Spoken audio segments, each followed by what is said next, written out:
My name is Sarah Mitchell, and I'm 32 years old. 3 years ago, I married the man I loved more than anyone in the world. His name is Ryan Thompson. He was kind, hardworking, and always knew how to make me smile, even on my worst days. When Ryan proposed to me, I felt like the luckiest woman alive. I wasn't just marrying a wonderful man, I was joining a family. At least, that's what I believed. Our wedding day was beautiful. The sun was shining. Our friends and family were laughing. And Ryan looked at me as if I were the only person in the world. I remember holding his hands during our vows and thinking that nothing could ever come between us. Standing beside Ryan was his mother, Patricia Thompson. She smiled in every wedding photo. Back then, I thought her smile was genuine. I had no idea how much pain was hiding behind it. After our honeymoon, Ryan and I settled into a small house in a quiet neighborhood outside Chicago. It wasn't a fancy home, but it was ours. We spent weekends painting walls, buying furniture, and dreaming about the future. Those first few months were some of the happiest days of my life. Patricia lived only 15 minutes away, so we visited her often. At first, everything seemed normal. She welcomed me with hugs and asked about my job. She always offered coffee and homemade cookies. But little things started happening. Things that didn't seem important at first. One evening, I brought a homemade apple pie to a family dinner. I had spent hours making it. Everyone complimented it, everyone except Patricia. She smiled politely and said, "It's good, Sarah. Ryan usually prefers pies with less cinnamon, though." The comment seemed harmless. Still, I noticed Ryan looking uncomfortable. A week later, Patricia visited our house. She walked through the kitchen and gently touched the countertop. "Oh," she said with a small laugh, "I guess you've been busy." I looked around. The kitchen was clean. "I'm sorry," I asked. "Oh, nothing," she replied. "Ryan just likes things a certain way. I used to keep everything spotless when he lived with me." Her words stung more than I expected. I smiled anyway. I told myself she didn't mean anything by it. As the weeks passed, the comments continued. They were never openly rude, never obvious. Just small remarks hidden behind smiles. Ryan always loved my cooking. Ryan used to wear nicer shirts. Ryan never forgot important dates before. Every sentence made me feel like I was being compared to someone I could never compete with. His mother. One Saturday afternoon, Ryan was helping a neighbor move furniture. Patricia and I were alone in the living room. I thought it might be a good chance to get closer to her. "I really appreciate how welcoming you've been," I said sincerely. "I'm lucky to have married into this family." She looked at me quietly. For a moment, her smile disappeared. Then she said something that I will never forget. "Family is very important to me, Sarah." I nodded. "It is to me, too." She folded her hands in her lap. "Good. Then you'll understand why no one will ever care about Ryan as much as I do." The room suddenly felt colder. I forced a smile. "Of course. You're his mother." Her eyes stayed on mine. "Exactly." A strange feeling settled in my stomach. For the first time, I felt as though she wasn't welcoming me into the family. She was warning me. That night, Ryan and I sat on the couch watching television. He wrapped his arm around me and kissed my forehead. "You seem quiet," he said. I considered telling him about the conversation, but I didn't want to create problems. Maybe I was overthinking everything. Maybe Patricia was simply protective of her son. So I smiled and shook my head. "I'm fine." Ryan believed me. But long after he fell asleep, I lay awake staring at the ceiling. Patricia's words kept replaying in my mind. No one will ever care about Ryan as much as I do. For the first time since our wedding, a question entered my heart. What if Ryan's mother didn't want me in her son's life at all? The weeks after that conversation felt different. Nothing dramatic happened overnight. There were no loud arguments or cruel insults. Instead, Patricia's words slowly found their way into our daily lives, like tiny cracks spreading across a window. At first, I tried to ignore them. Whenever Ryan suggested visiting his mother, I smiled and agreed. I told myself that building a strong relationship with her simply took time, but every visit left me feeling smaller. One Sunday afternoon, Patricia invited us over for lunch. She had cooked Ryan's favorite meal: roast chicken, mashed potatoes, and homemade rolls. The moment we sat down, she looked at Ryan and smiled. "You've lost weight," she said with concern. "Is Sarah making sure you're eating enough?" Ryan laughed. "I'm fine, Mom." "I don't know," Patricia replied. "When you lived with me, you never skipped meals." She looked at me with a polite smile. "I know balancing work and housework can be difficult." My cheeks grew warm. "I cook almost every evening," I answered softly. "I'm sure you do," she said quickly. "I was only worried about my son." Ryan reached for my hand under the table and gave it a gentle squeeze, trying to reassure me. But the damage had already been done. On the drive home, neither of us said much. I stared out the window, watching the trees pass by. Finally, Ryan broke the silence. "Mom worries too much." I forced a smile. "I know." But deep inside, I wondered why every conversation seemed to end with me feeling like I wasn't enough. A few days later, I came home from work carrying groceries. Ryan was already in the living room, looking unusually serious. "Can we talk?" he asked. My heart skipped. "Of course." He hesitated before speaking. "Mom said you seemed upset with her last weekend." I blinked. "What?" "She told me you felt uncomfortable around her." I stared at him in disbelief. "I never said that." Ryan frowned. "She wouldn't make something like that up." "I promise you," I said. "I never said those words." He sighed. "I'm not accusing you. Maybe it was just a misunderstanding." A misunderstanding. That word became a regular part of our marriage.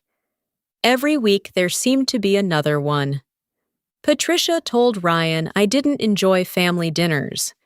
She told him I looked bored whenever relatives visited. She even mentioned that I rarely smiled when she spoke. Each time, Ryan asked me about it with kindness, but also with doubt. And every time, I defended myself. "I never said that. That's not true. I don't know why she thinks that." Ryan always listened, but I could see confusion growing in his eyes. One Friday evening, Patricia stopped by our house without calling first. I was baking cookies when she walked into this kitchen. "They smell wonderful," she said. "Thank you." She watched me carefully before speaking again. "You know, marriage isn't easy." I nodded. "I agree." She leaned against the counter. "Ryan has always had a soft heart." "I know." "He trusts people very easily." I smiled politely. "That's one of the reasons I love him." Her expression didn't change. "I just hope no one ever takes advantage of that." The words hung in the air. Before I could answer, Ryan walked into the kitchen. Patricia's serious face disappeared instantly. "There are my favorite people," she said cheerfully. She hugged Ryan, complimented the cookies, and spent the next hour laughing as if nothing unusual had happened. I couldn't understand how one person could change so quickly. That night, after Patricia left, Ryan sat beside me on the couch. "Mom says she's worried about us." I looked at him. "Worried about what?" "She thinks you've been stressed lately." "I am stressed." "Maybe she's right." I let out a quiet laugh. "Ryan, do you ever notice that every problem seems to begin after we see your mother?" He looked surprised. "What do you mean?" I chose my words carefully. "I feel like she's always comparing me to someone, usually herself." Ryan looked uncomfortable. "I don't think she means it that way." "I hope you're right." He kissed my forehead and whispered, "Everything will be okay." I wanted to believe him, more than anything. But a few days later, while cleaning our bedroom, I found Ryan's phone lying on the nightstand. The screen lit up with a new message. It was from Patricia. I wasn't trying to invade his privacy. The message simply appeared before my eyes. It read, "Be patient, sweetheart. One day you'll see Sarah for who she really is." My hands began to shake. For the first time, I realized this wasn't a series of misunderstandings. Someone was quietly planting seeds of doubt in my husband's heart. And I had a terrifying feeling that this was only the beginning. I couldn't stop thinking about Patricia's message. For the rest of the day, those words echoed in my mind. One day, you'll see Sarah for who she really is. Who did she think I was? What had she been telling Ryan when I wasn't around? I wanted to confront him immediately, but something held me back.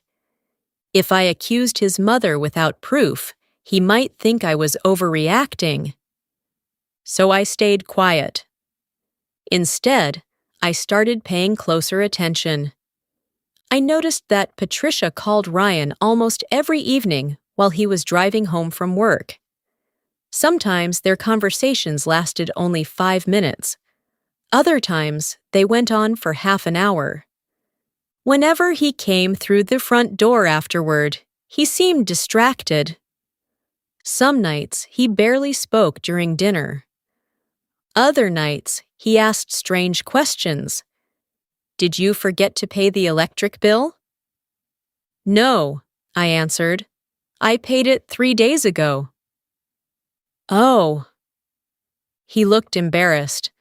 "Mom thought you might have forgotten." Another evening, he asked, "Are you happy living here?" I looked at him, confused.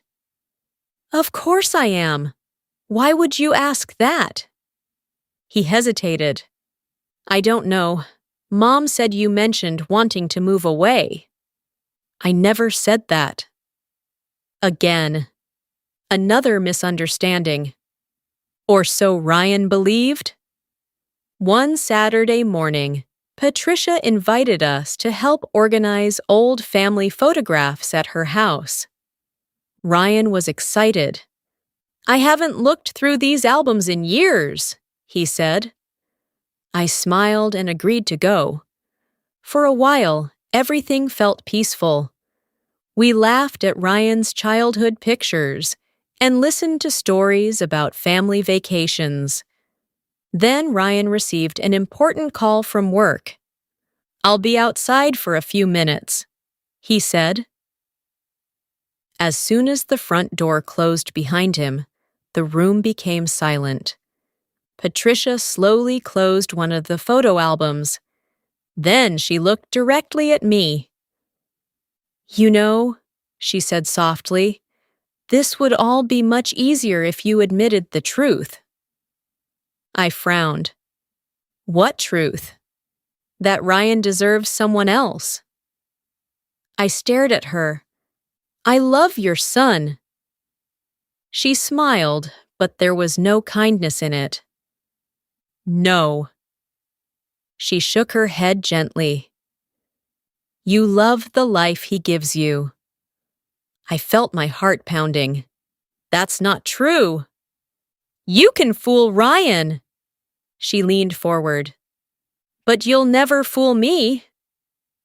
I stood up from my chair. "I've done nothing but respect you." She gave a quiet laugh. "Respect?" Her voice became colder. "You've taken my son away from me. I married him. You replaced me." Her words hit me harder than I expected. For the first time, I understood what this had really been about. It wasn't my cooking. It wasn't my cleaning. It wasn't my job.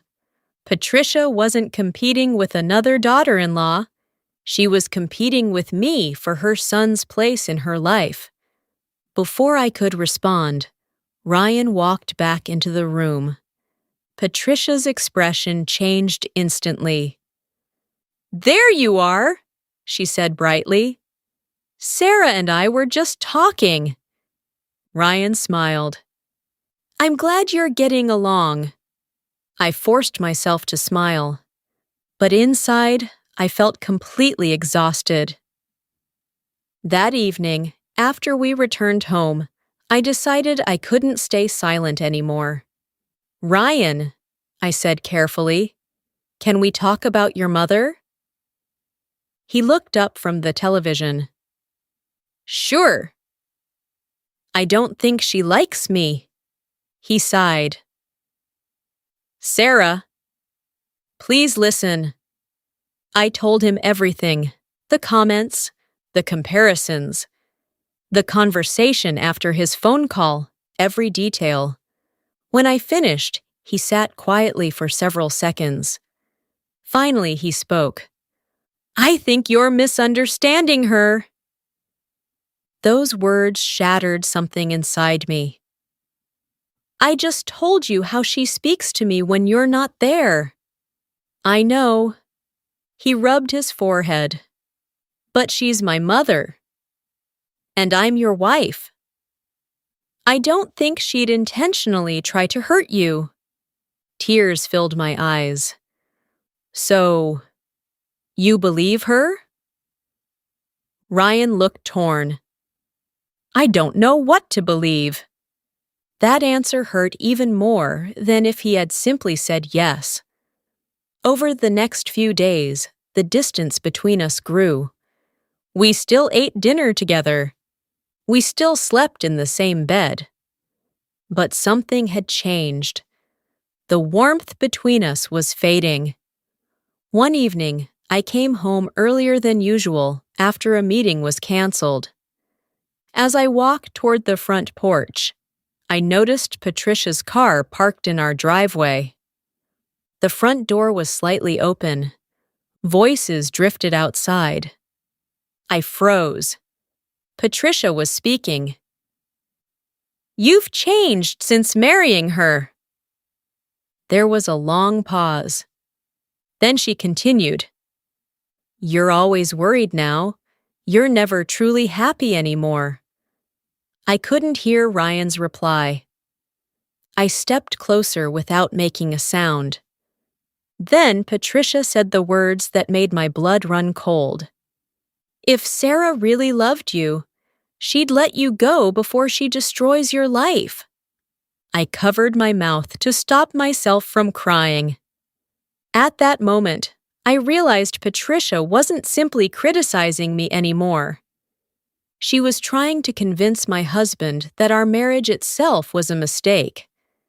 Standing outside my own home, listening through a half-open door, I felt something I had never felt before.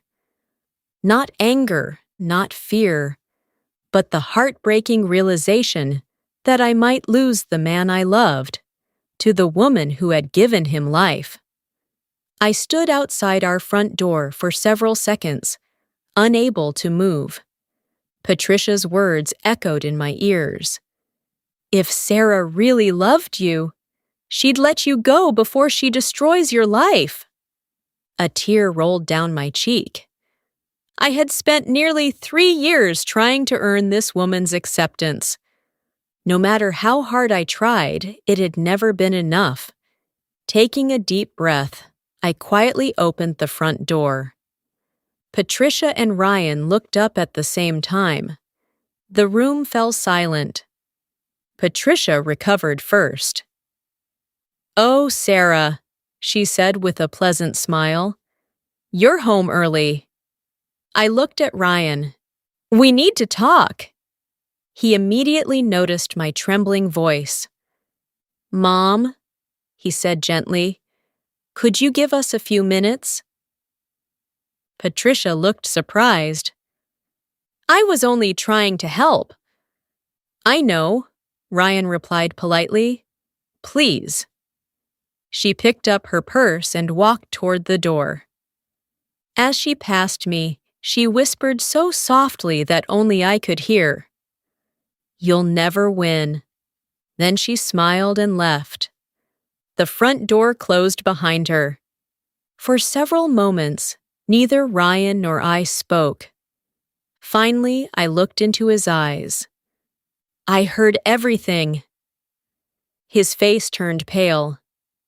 "You heard us?" "I heard your mother tell you that I was ruining your life." Ryan lowered his head. "I didn't know you were outside." "That isn't the problem." Tears filled my eyes. "The problem is that she keeps trying to convince you that I'm your enemy." He remained silent. I took one slow breath before speaking again. "I've defended myself for months." "I know. I've cried myself to sleep." His shoulders dropped. "I know." "I've questioned whether I was a good wife." He looked at me with pain in his eyes. And the whole time, my voice broke. I was fighting for our marriage alone. Ryan closed his eyes. When he opened them again, they were filled with regret. "There is something I need to tell you." He walked to the kitchen table and picked up his phone. "I didn't tell you because I thought it would only hurt you." He unlocked the screen. "My mom has been sending me messages for months." One after another, he showed them to me. "Sarah doesn't appreciate everything you do." "A good wife wouldn't speak to you like that." "You were happier before your marriage." "You deserve someone who puts you first."